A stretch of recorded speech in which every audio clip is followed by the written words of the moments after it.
नमस्तेभ्यः। ओम नमस्तेभ्यः। अहिंसा परमो धर्म की। आचार्य गुरुवर श्री कुंद कुंद भगवान की। आचार्य गुरुवर श्री ज्ञान सागर मुनि महाराज की। जय परम पूज्य संत श्री आचार्य भगवान विद्यासागर जी महामुनि राज की। समस्त आचार्य संघ की। कैमरे वाले बैठ जाओ।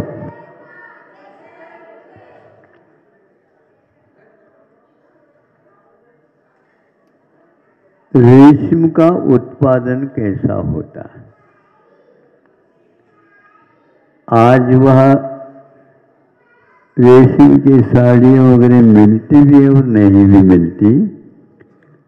उनके स्थान पर कृत्रिम रेशम बना करके उसको काम में लाया जाता है। कुछ भी हो, प्राचीन काल में इसकी परंपरा बहुत दूर तक जुड़ी हुई थी। सब लोग इसको पसंद करते थे। स्वतंत्रता मिलने से पूर्व में इसकी खेती बहुत मात्रा में हुआ करती थी। तो एक बार पढ़ा हमने कैसे होती है उसकी खेती। कोई बीज बोता हो, फिर इसके माध्यम से जैसे कपास की उत्पत्ति होती हो, उस प्रकार नहीं मानी जाती। फिर भी चीन पटवट कहा गया है। चीन में इसकी प्रसिद्धि ज़्यादा है। ये सर्वा सिद्धि का उल्लेख है कि वहाँ रेशम के कपड़े की भांति पीले रंग वाला होता है। उसको भूभूमि के जीव के लिए उपमा दी गई है। अब उस लेख पढ़ने के उपरांत लगा कि संसारी प्राणी कितनी विषयों में रमता रहता है।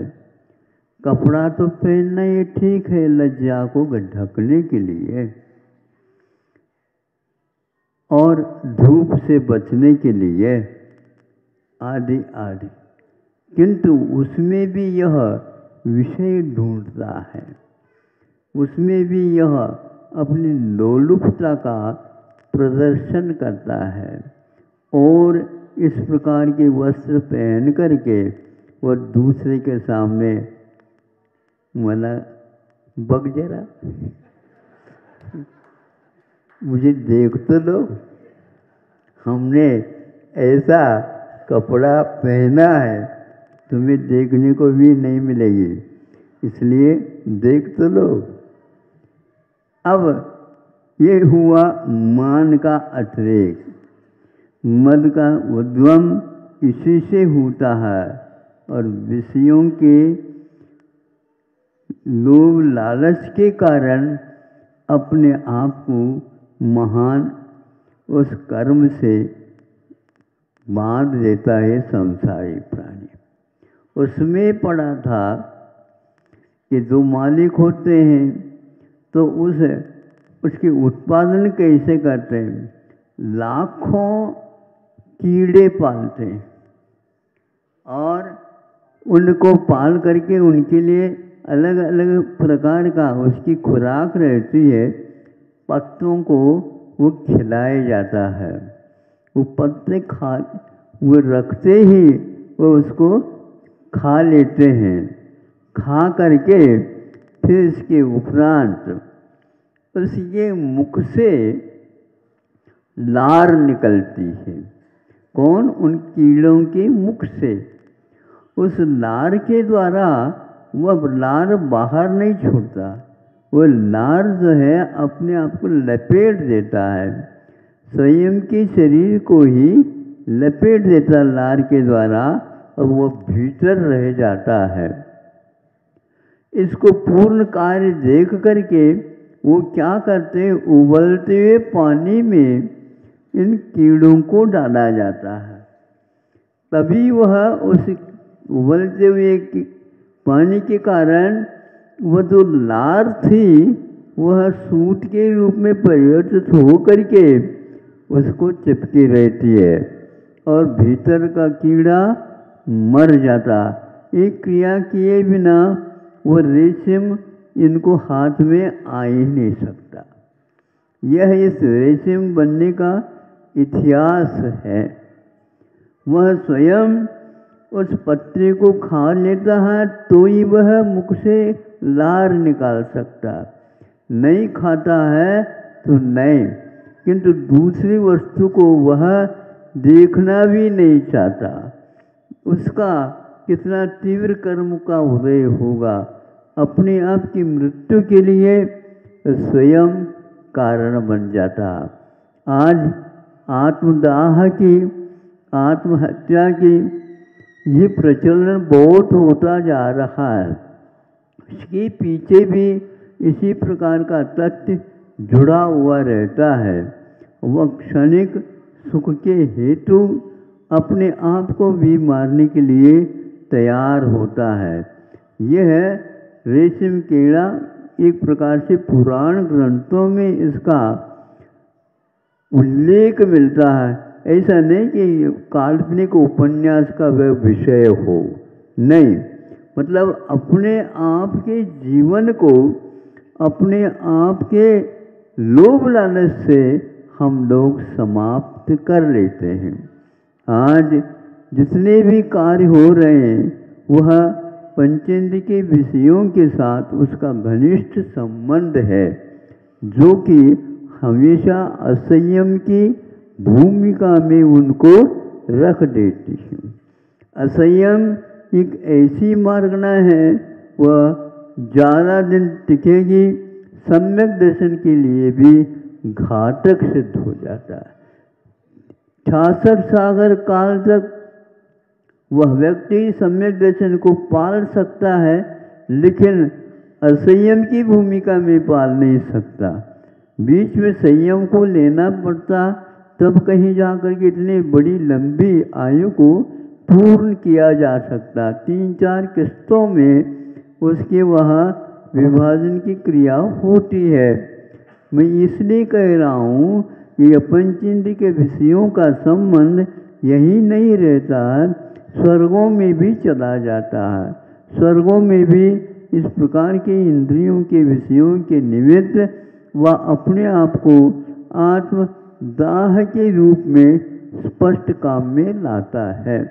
वह कीड़ा मर गया, उसके लार को रेशम का रूप दे दिया गया, और इस प्रकार लाखों कीड़े जब मनते हैं, सुन रहे हैं आप, तो आपके साड़ियाँ बनती हैं, आपके लिए कोसा का साफा बांधा जाता है, आपके लिए और भी रेशम के शाल वगैरह बनाए जा सकते हैं, बनाते हैं। यह पहले प्रचलन में ज़्यादा था, आज उसके नाम से कृत्रिम वह रेशम को उत्पन्न कर दिया जाता है और आप उसको पहन लेते हैं। पहनना अनिवार्य ठीक है, लेकिन कषाय के वशीभूत होकर के पहनना, उसे कभी भी इस शरीर से मुक्ति नहीं मिलेगी। आप लोग अपने मुक्ति को चाहते हो? मुक्ति का अर्थ कोई मालूम है आप लोगों को? शरीर जब छूटता है तब वो मिलती है।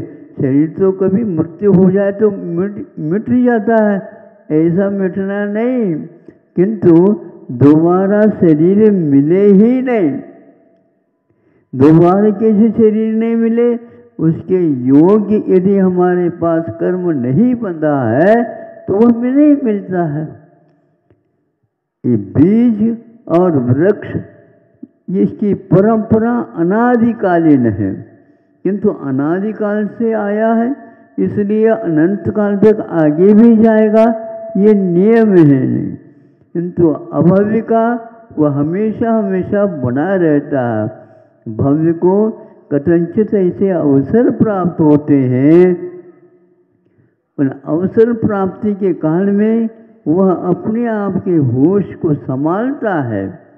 गुरुओं की वाणी सुन करके या शास्त्र स्वाध्याय करके, देव दर्शन करके, अथवा संसार की लीला के बारे में समझ करके जगत का स्वभाव, जगत के स्वभाव के बारे में चिंतन करता है, तो कई महाराजों को और कई तीर्थंकरों को भी इस प्रकार प्रत्येक बुद्ध बनने का अवसर प्राप्त होता, जो कि वह दांत गिर गया किसी का, एक क्षणिक है विषय जिसके माध्यम से भोगे जाते हैं, वो दांत गिर गया, बाल सफ़ेद हो गए, कमर झुक गई, लार टपकने लगे, ऐसे यदि वृद्ध का दर्शन आप करते हैं तो उसके लिए सम्यक दर्शन के लिए कारण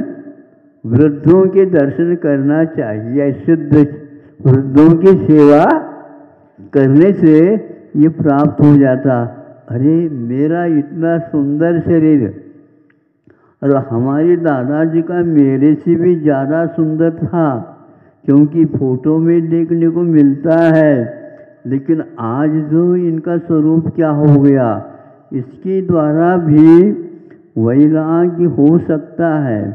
आप लोगों को होता है कि नहीं, ये तो हम एकदम खुलासा तो नहीं कर सकते। हाँ, वृद्धों की सेवा करने से हड्डी हड्डी रह जाते हैं, चमड़ी चमड़ी रह जाते हैं, मुख में दांत नहीं रहते हैं, नाड़ हिलती रहती है, कान सुन नहीं सकते। अब क्या पुंचिंद के विषय भोगने में आते ही नहीं, फिर भी दादा की चिंता ये रहती है आगे मैं कहाँ जा रहा हूँ, वहाँ हमारे लिए सब शुभ संकेत मिलती रहे, ये इच्छा करता है तो वह निदान बंद कर लेता है। आप भी ऐसा चाहो तो देख लो, भूल करके नहीं करना। हाथी यदि फूकट में मिलता है तो कभी भी नहीं लेना। नहीं समझते, उसको रख रखाव बहुत कठिन होता है। बड़ी बिल्डिंग बना दी, देखभाल नहीं होता तो ताले डालने पड़ते हैं, और ताले डल गए तो कुछ ही उसका उपयोग क्या है। तो भूत लोग कहते हैं, भूत पिशाच, वो हम यहाँ पर रहते हैं और उसमें कोई भी जा नहीं सकता, जाएगा तो वह ऊपरी बाधा चिपक जाएगी। इसलिए बड़े भवन बनाने का विकल्प बोलो है।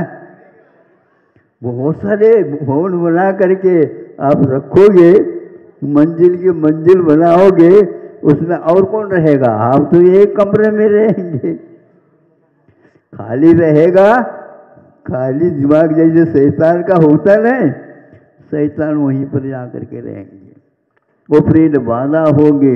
इसलिए ज़्यादा की कल्पना छोड़ दो। दो राष्ट्र ज़्यादा धनाढ्य हुए हैं, अब उनको बहुत तकलीफ हो रही बताते हैं। क्यों हो रही है? उसको वह प्रबंध, उसका प्रबंध ही नहीं कर पा रहे हैं। स्थिति ऐसी है, ये क्षणभंगुर संसार है। उस रेशम के कीड़े के बारे में मैं जब कभी पढ़ता हूँ, याद करता हूँ, तो ये आत्मा एक प्रकार से अपने कषायों के कारण ऐसे कर्म, जैसे रेशम, लार को रेशम के रूप में परिवर्तित कर देते हैं।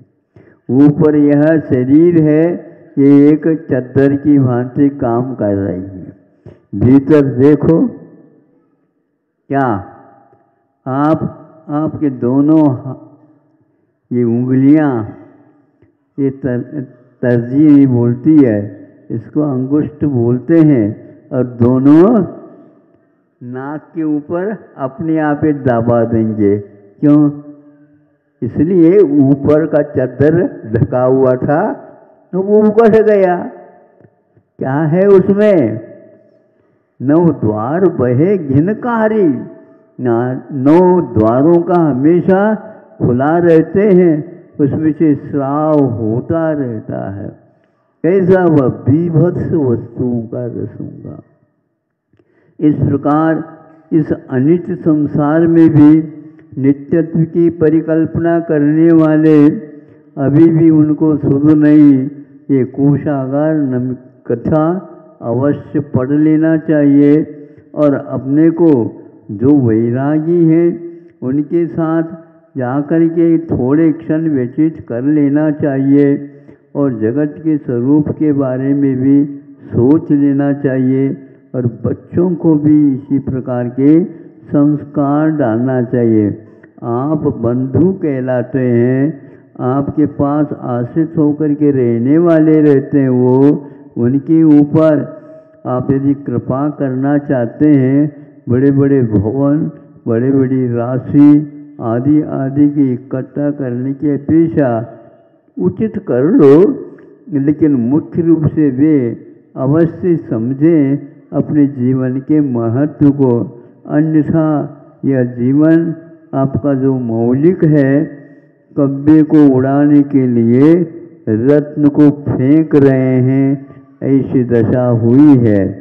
ऐसा जो होता है उसे रत्न का महत्व ज्ञात नहीं है, इसलिए कब्बे को उड़ाने के लिए रत्न का प्रयोग करता है।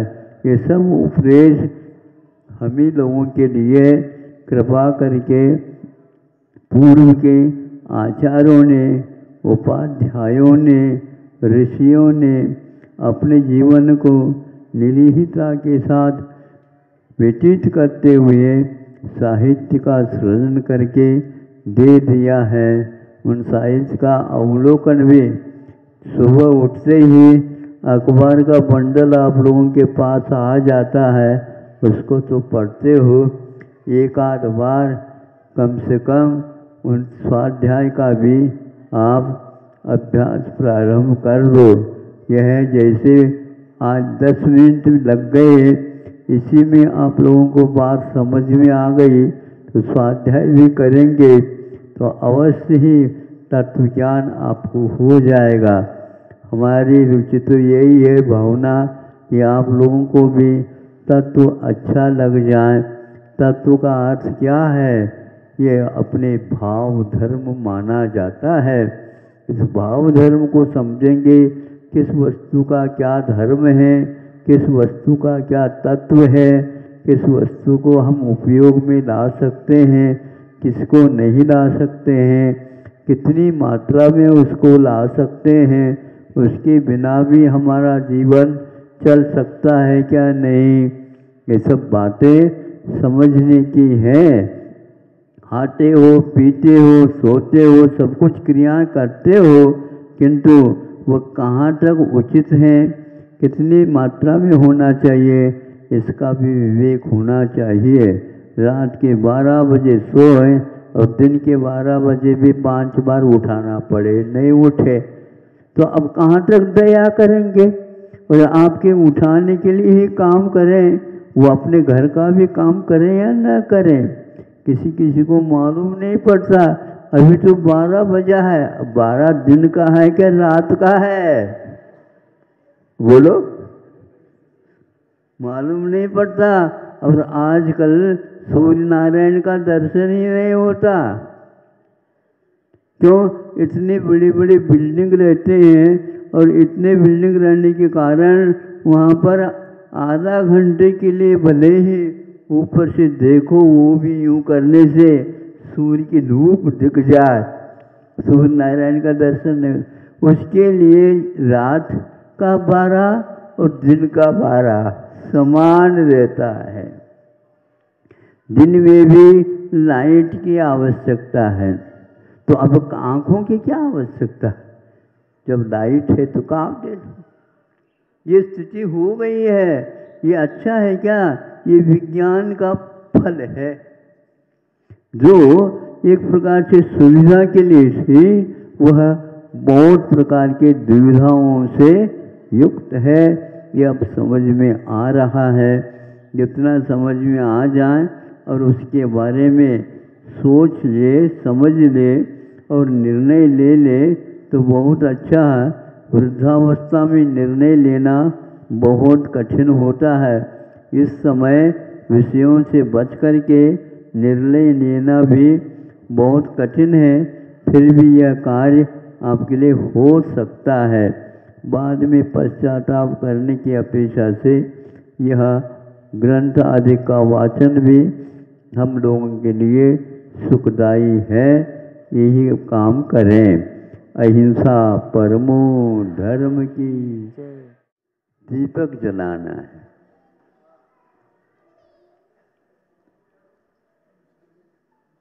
दीपक लाओ। क्या हुआ? दीपक जलाना है तो दीपक लाओ। दीपक हाथ में लेकर के उससे देखो। तो खाली दीपक लिया, जलाया नहीं, उससे देख रहा कोई देख रहा? तो दीपक से तो देखते ही सब, लेकिन जलता हुआ दीपक चाहिए। अब जलाना चाहा दीपक को, दीपक नहीं जला, दीपक जल नहीं रहा। कैसे नहीं जल रहा? उसको पहले देख लो, बाती वगैरह थोड़ा देख करके कर लेना। बाती को देख लिया,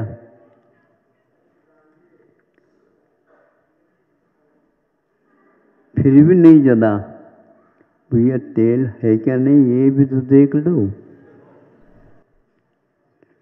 तेल डाल दिया, फिर भी नहीं जला। क्यों नहीं जला? देखो ऐसा है, जल तो रहा लेकिन उसकी लौ ठीक नहीं। तो क्या नहीं है इसमें? दीपक में है, बाती भी है, तेल भी है, किंतु उसके ऊपर की लो किट्टिमा से घुल गई है। उसको तो ठीक कर लो। फिर तर्जनी और अंगुष्ठ में उसको ले करके क्या करता है? मीलता है। फिर उससे वह बाती ठीक हो जाती है। अब वह जल गई। बाती को जलाना भी ठीक है, किंतु बाती में यदि जलती हुई किट्ठ कालीमा जम गई है तो वो उसको निकालना भी ठीक है। यह तब दीपक जलता है। समझ में बात आ रही है? इसलिए बता रहा हूं कि आप लोग जलाओ कहने से खाली है क्या भरा हुआ ये नहीं देख पाते। कभी कभी तेल के अभाव में वह जलती नहीं, तो तेल बहुत डालने से भी क्या? तेल दीपक में बहुत डालने से भी वह आपको जला देती। उसमें अनुपात से हवा भी चाहिए। यानी भरा हुआ दीपक तेल से वह कभी भी प्रकाश नहीं दे सकता।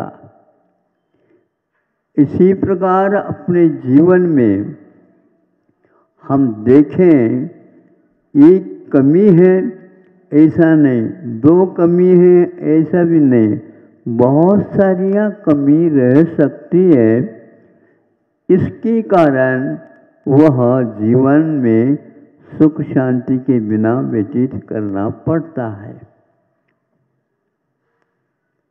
सबसे ज़्यादा जिसको पैसा फ्री था, कोरोना के काल में भिन्न भिन्न देशों में भिन्न भिन्न परिणतियां देखने को उपलब्ध हुई।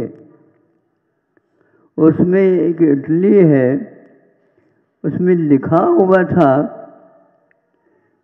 सभी लोग उस रोग से त्रस्त हो गए हैं।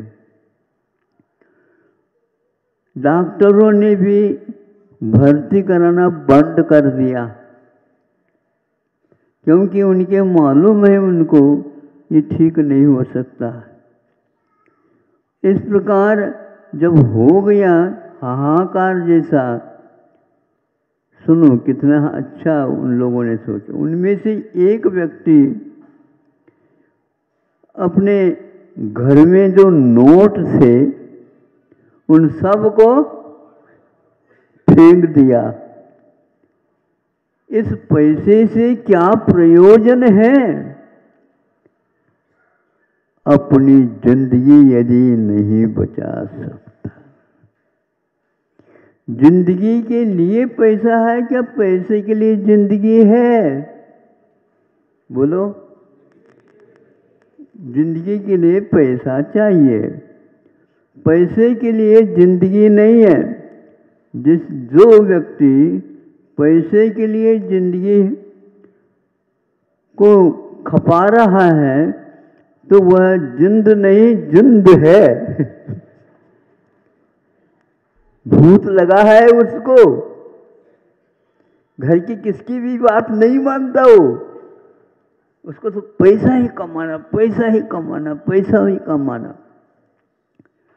यदि ऐसा भूत लगता है तो पैसा ही कम आना, पैसा ही कम आना, पैसा ही कम आना होता है।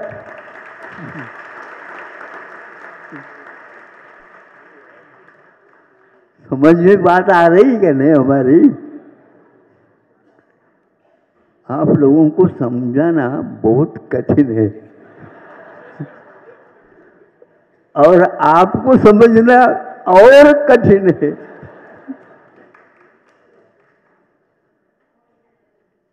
किंतु समझाना तो पड़ेगा ही। समझाने से पूर्व में जिसको समझाया जा रहा उसको समझना भी आवश्यक है, तभी उसको समझ में बात आती। छोटे छोटे बच्चों को बिना समझाए समझ में आ जाता है, लेकिन बच्चे के अभिभावकों को समझाते समझाते भी कभी शिक्षक लोग गाफिल हो जाते।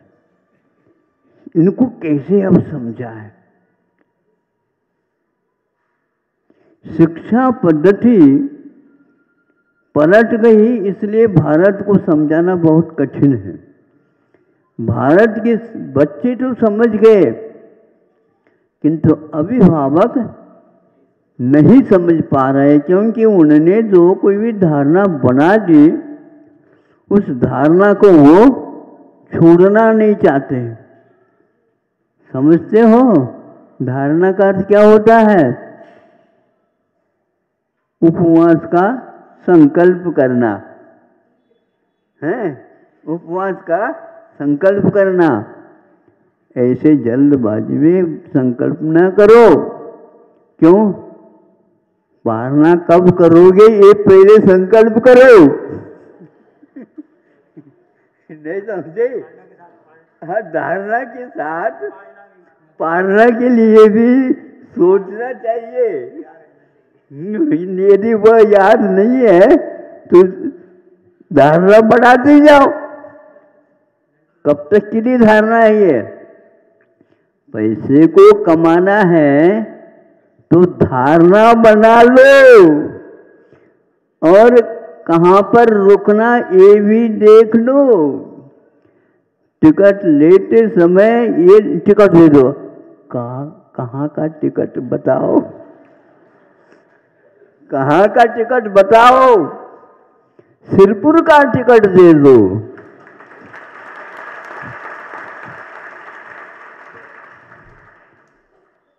अब सिरपुर वो कहता है टिकट देने वाला, सिर्फ कौन सा सिरपुर? नहीं, सिरपुर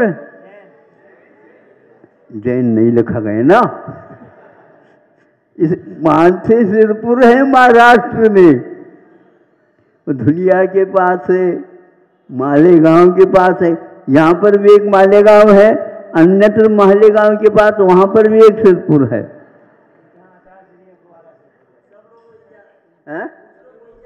कुछ लोग नहीं, बहुत सारे लोग जाते हैं वहीं पर।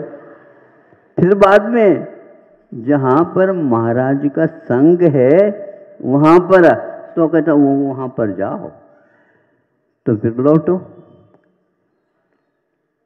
इसलिए धारणा और पारणा दो चीज है, लेकिन धारणा के समय पर पारणा को भी याद करना आवश्यक है। लेकिन कब तक याद रखो? जब खाया ही नहीं जा रहा है उस समय क्या करोगे? जब खाने की क्षमता समाप्त हो गई तो वो मुनि महाराज कहते हैं हमारा पूर्ण जीवन जब तक है तब तक के लिए त्याग है। इसको भक्त प्रत्याख्यान बोलते हैं। आपको जिंदगी चलाने के लिए अर्थ की आवश्यकता है। सरकार आपके लिए कोई चिंता नहीं करती, किंतु आप जी रहे हैं अर्थ के लिए, तो उसकी पूर्ति तो हम कर नहीं सकते। भारत बहुत ही समझदार देश है, लेकिन अड़ोस पड़ोसी में हाहाकार होने के कारण यहाँ की जय जयकार छूट गई और वह भी हाहाकार में डूब गया। यहाँ अर्थशास्त्र पहले भी था, अभी भी है, किंतु आज भारत का जो अर्थशास्त्र है, अर्थशास्त्री है, वह विश्व में नाम कमाने लगे हैं। जितने भी वैज्ञानिक है, वैज्ञानिक युग में प्राय करके 12 नाम भारत के ही हैं व्यक्ति जो वैज्ञानिक बनते हैं। और वैज्ञानिक बनो, यहाँ की शिक्षा ले लो, पढ़ो और विदेश की नौकरी करो। ये गड़बड़ है। ताली बजाओ। आप बजा दिया। ताली बजा रहे, पूर्व में काय के लिए ताली बजा रहे हो? ये तो पूछो। नौकरी करने के लिए?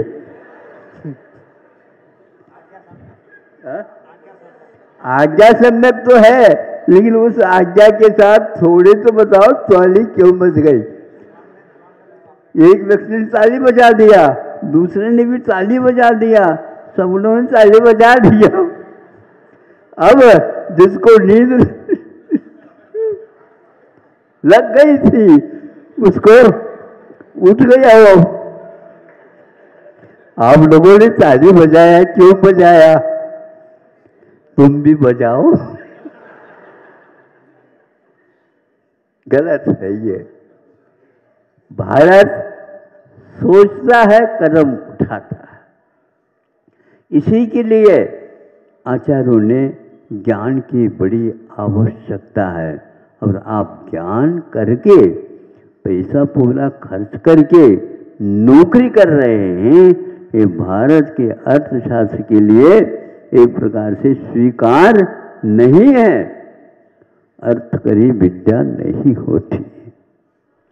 इसी प्रकार आज धीरे धीरे शिक्षा नीति समाप्त हो गई, उसको धीरे धीरे बना रहे हैं, पूर्व स्थिति तक ला रहे हैं। चिकित्सा में भी यही हैरानी है। काहे के लिए चिकित्सा? किसकी चिकित्सा? सुनते हैं, अन्यथा नहीं ले, हमने सुना है और पढ़ा है, इसलिए कह रहा हूं।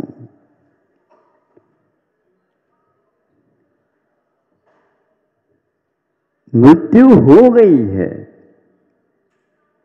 अभी भी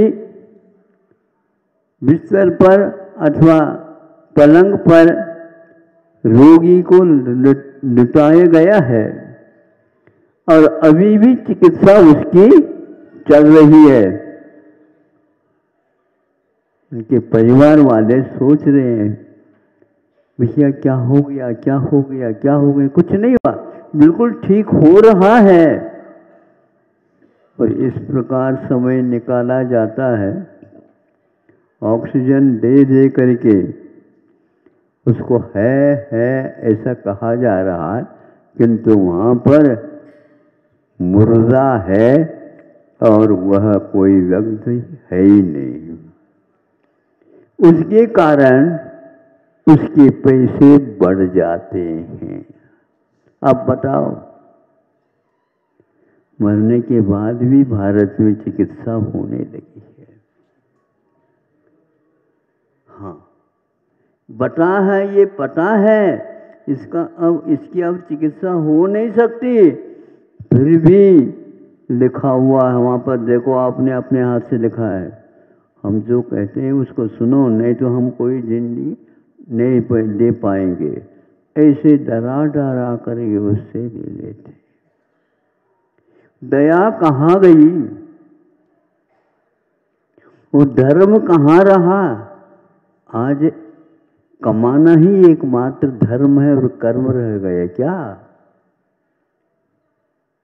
कोई बाधा नहीं। पहले के लोग कहते थे इससे कोई मतलब नहीं। अपने को यदि यह निश्चित हो गया कि मर गया या अघोषित मृत्यु है, तो उसके लिए पहले से ही तैयारी करते हैं। वो मरना तो निश्चित है, तो अर्थी बनाने के लिए भी तो समय चाहिए।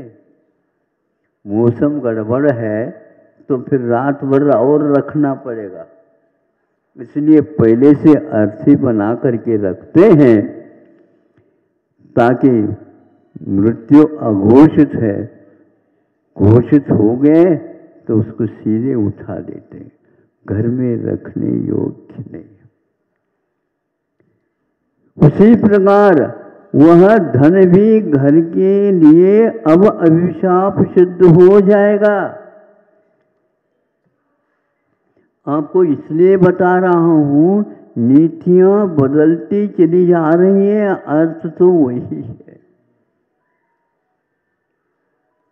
आपने यदि बैंक में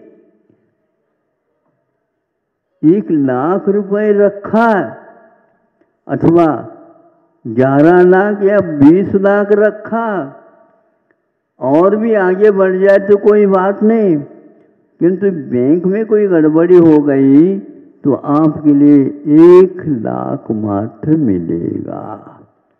सुन रहे हो?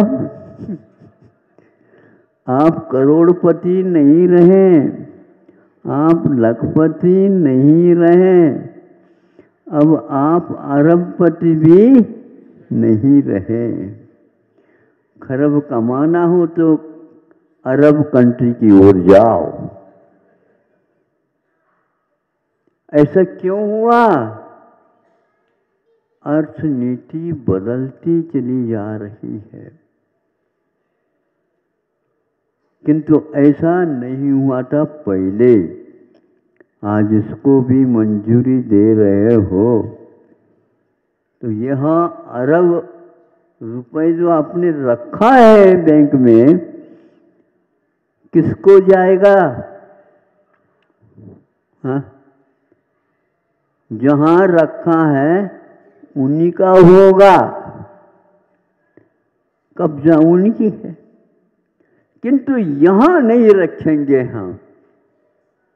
यह विचार, यह धारणा आपकी बहुत बुरी धारणा है।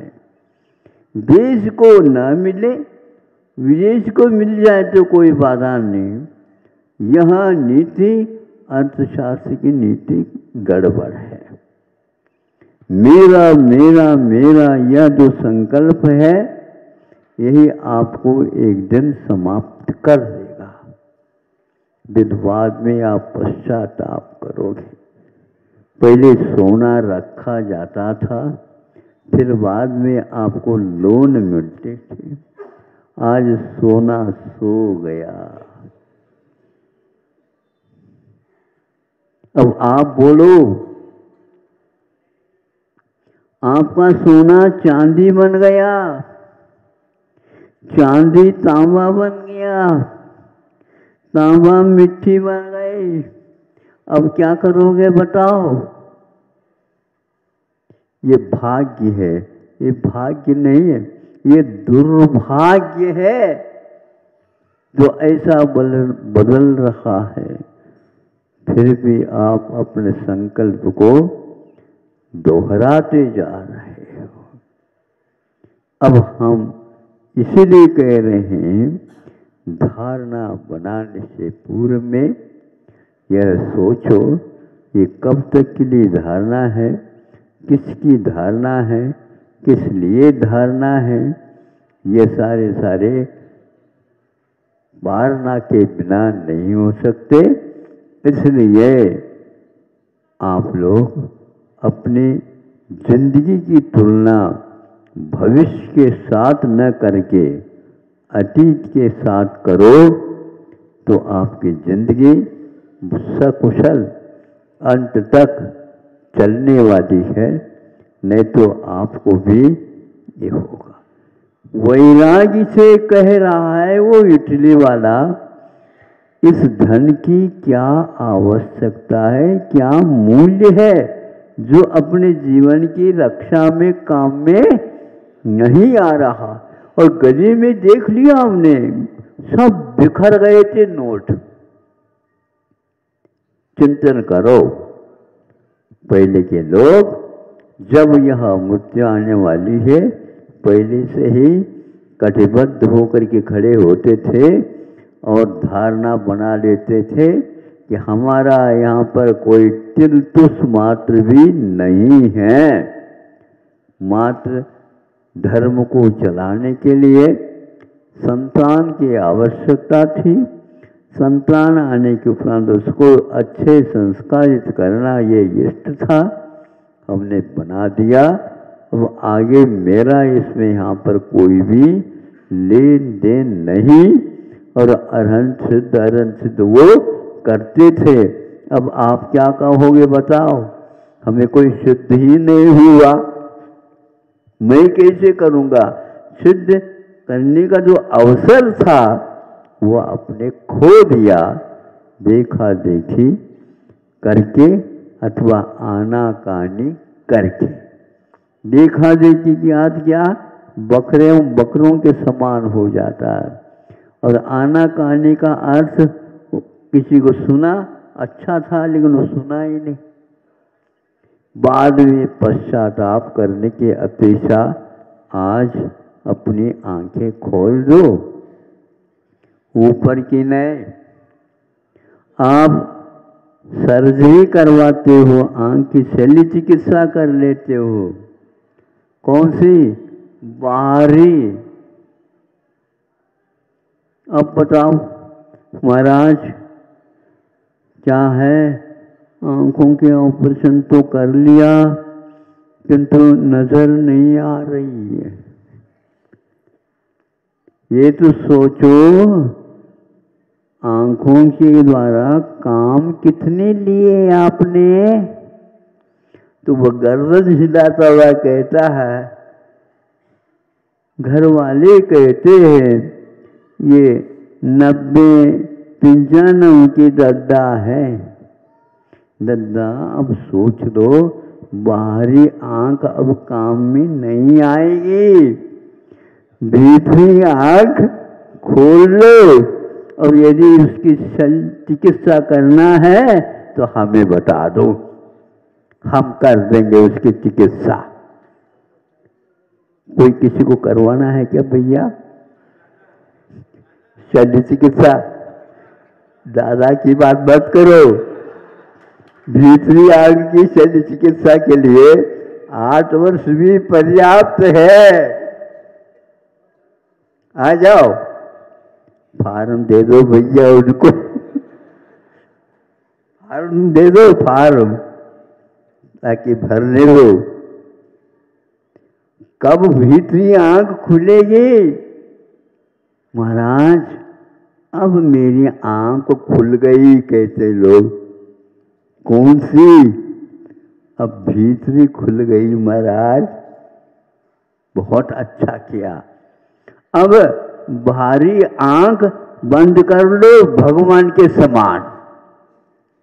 इसलिए आप लोगों को बता रहे हैं वीतराग मुद्रा जो है ना, आंखें बंद क्यों कर रखी है। ये आंखें बंद होती है तो भीतर की आंख बोलो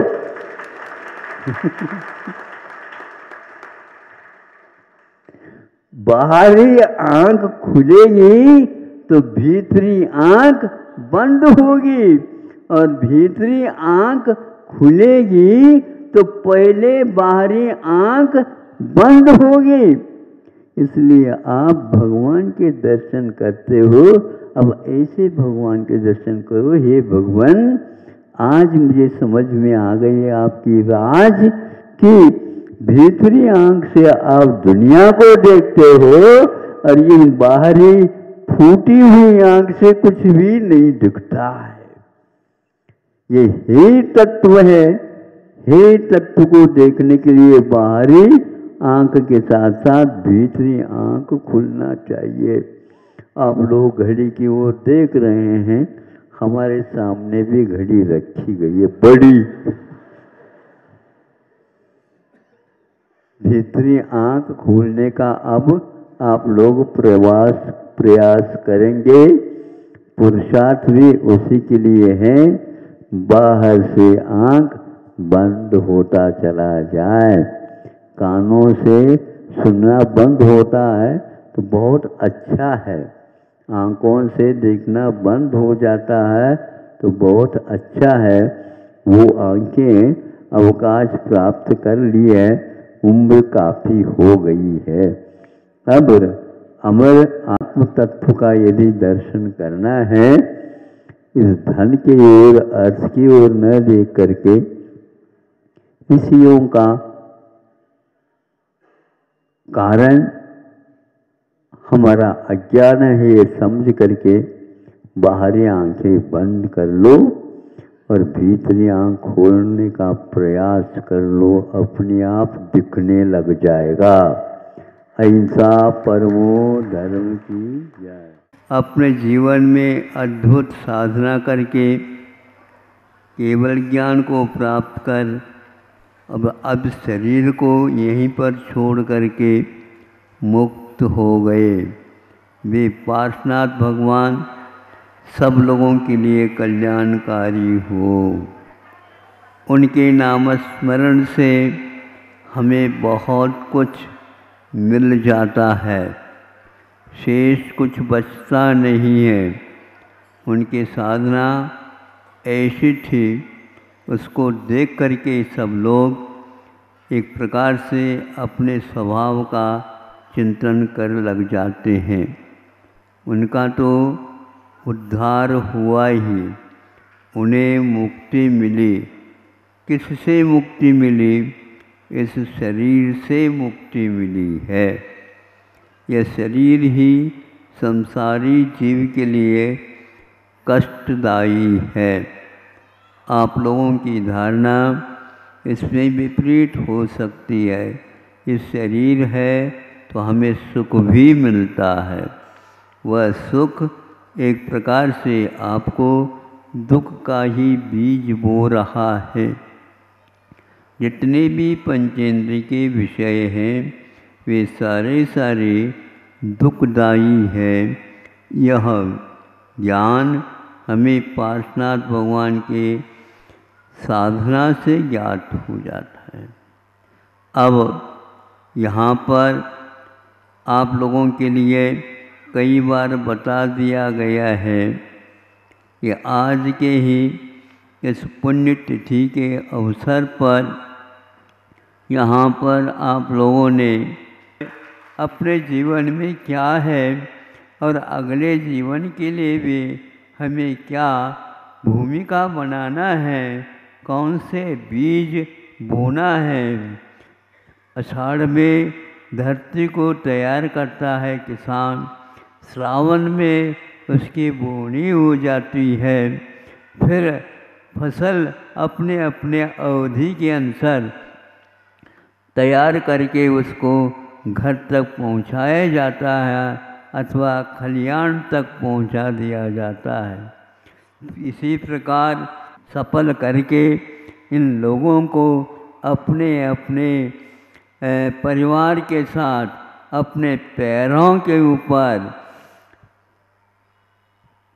खड़े होने का अवसर इससे उनको अवश्य मिलेगा। प्रभु से प्रार्थना करता हूँ, यह प्रवचनों में, उपदेशों में, लेख मालाओं में तो हम ये कार्य बहुत बार कर चुके हैं, लेकिन उससे कुछ भी नहीं होता। क्योंकि जिस व्यक्ति के लिए आप धार्मिक बनाना चाहते हो तो उनके लिए योग जीवन में जो आवश्यक है उनको भी प्रदान करना होगा। जब तक बच्चे को दूध नहीं पिलाएंगे तो वह विद्यालय तक जाएगा कैसे। तो एक बार ये लोग कोशिश करके इस कार्य को सुन करके उन्होंने सोचा कि हम इस पुनीत कार्य में अवश्य भाग लेंगे और बहुत जल्दी जल्दी हम भावना करते हैं इन लोगों को जिस कार्य के लिए इन्होंने आवेदन दिया उसमें सफलता पूरी मिले और उनके परिवार लोगों को भी इससे वे प्रभावित हो करके वो भी यह कार्य करना चाहेंगे। एक उदाहरण के लिए हमारे पास ये जबलपुर मड़ियाजी में कुछ लोगों को प्रशिक्षित होने के लिए बुला लिया गया था और उनमें से एक दो व्यक्ति ऐसे तैयार हुए वे आज 50 महिलाओं को तैयार करके उनको अपने पैरों पर खड़ा कर दिया गया है।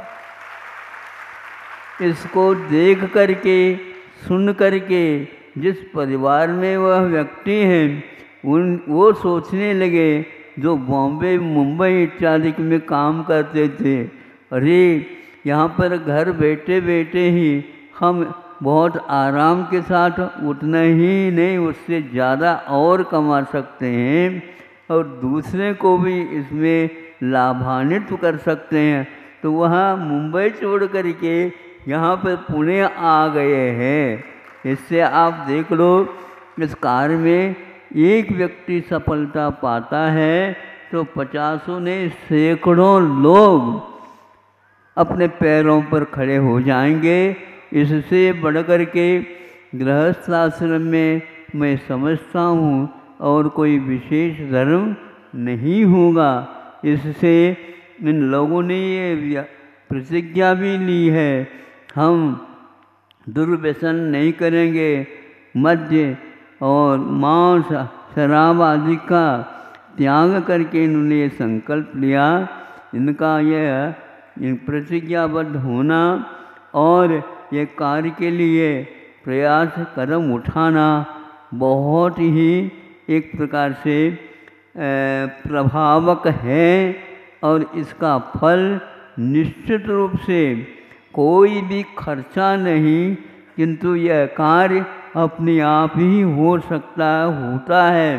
ये सीखने के उपरांत यदि घर में रह करके ये काम करना चाहते हैं तो 50 इस प्रकार के परिवार इसी प्रकार कार्य कर रहे हैं और इस प्रकार की यह परंपरा यदि एक बार चालू हो जाएगी तो सब लोगों के लिए हमें कोई कार्य नहीं है, काम नहीं है, हमारे लिए बहुत चिंता का विषय होता है, इसमें कोई संदेह नहीं है। अपना देश छोड़ करके परदेश भी जाना पड़ता है इनके परिवार लोगों को, वह सब शांत हो जाएगा और सब लोग अपने परिवार में रह करके ही इन कार्यों में दक्ष हो जाएंगे, निष्णात हो जाएंगे और अपने परिवार को संभाल लेंगे। इसका जितनी भी हम प्रशंसा करें उतने ही कम हैं। हमें यह वर्षों पूर्व में करना चाहिए था, लेकिन यह सूझबूझ हमारे परिणामों में नहीं आ पाया। किंतु यह कार्य जब यहाँ पर महामारी आदि फैल गई उस समय ज्ञात हो गया कि यहाँ पर बड़े बड़े साहूकार भी तो हैं, चिकित्सालयों में भर्ती होना चाहते थे लेकिन उनको भर्ती करते नहीं थे, क्योंकि वह सारे के सारे उनकी चिकित्सा हम कैसे करेंगे। सारे डॉक्टर्स हैं, वकील हैं, पुलिस हैं, शासन प्रशासन सारे के सारे सेवा में लगे थे, किंतु हजारों व्यक्तियों का अवसान हो गया, तब ये ज्ञात हुआ हमें यह कार्य धंधे जिसको बोलते हैं करने के लिए ऐसे अवसर प्राप्त करना चाहिए। ऐसे मजदूर संघों को भी हमने देखा, वे पैदल ही परिवार लेकर के जा रहे हैं।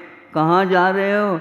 हम अपने देश जा रहे हैं, वहीं पर काम धंधे करेंगे, यहाँ पर हम नहीं रहना चाहते हैं।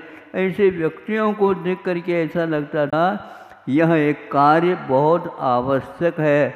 कृषि आदि का करना, इस प्रकार के हस्तशिल्प आदि का कार्य करना एक प्रकार से सात्विक जीवन जीने के लिए एक बहुत प्रशस्त रास्ता है, मार्ग है। आप लोगों को हमारी भावना है बहुत जल्दी जल्दी सफलता प्राप्त हो, क्यों नहीं हो। जिस दिन पार्श्वनाथ भगवान को सफलता मिली है तो आप लोगों को इस सफलता क्यों नहीं मिलेगी। उनके इस अच्छे क्षेत्र का यही एकमात्र महाप्रभाव है, हमें यहाँ तक बुलाया और ये कार्य प्रारंभ हो गया। मुझे इस बात की बड़ी खुशी है, जिन्होंने इसमें परिश्रम किया और परिश्रम करने की प्रतिज्ञा ली है, उनको भी मैं विशेष रूप से आशीर्वाद देता हूँ। तो इस प्रकार का आदर्श काम आप लोगों ने प्रारंभ किए। मैं तो केवल प्रवचन दे करके ही खाली बैठने वाला हूँ, लेकिन आप लोगों ने इसको मूर्त रूप दे दिया। इसके लिए मैं बार बार आप लोगों के लिए आशीर्वाद देता हूँ। बार बार का एक बार भी आशीर्वाद पर्याप्त होता है।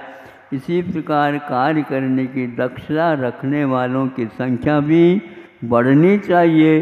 इनको यदि भर्ती कर रहे हो तो उससे पहले आप लोगों को सब कार्यों से विराम लेकर के इसमें लगना है और उस लगने से अवश्य इसमें सफलता मिलेगी। इतने ही कह करके अहिंसा परमो धर्म